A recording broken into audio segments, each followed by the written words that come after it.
Silunga min zuluka nung sila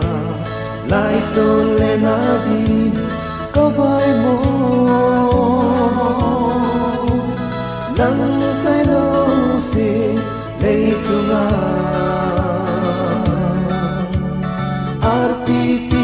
imo zolo olina Lalo na ngayon suntin kamawi Selo nga lang lawham Nazan magtine Zatam tampak timtuping lalzong le Sangga kitintu lalzen ho Mang lâu zahen go na selo nga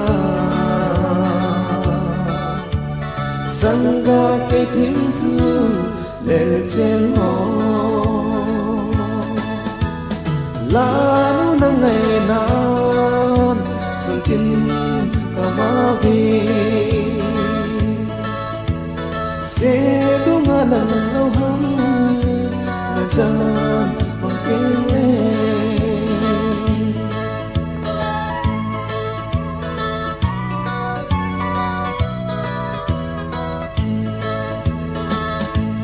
Sabang zatang selung alelain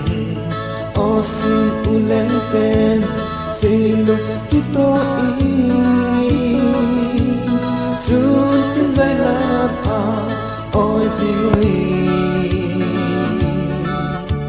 Anay nay lela Lalo na ngayon na suntin kamawi Selo nga lang lawham na dyan magtingin At luhat mutiin ka tukuin O ulenten ay doon At may kadawsaw Boy pulo Nalung oy nanten La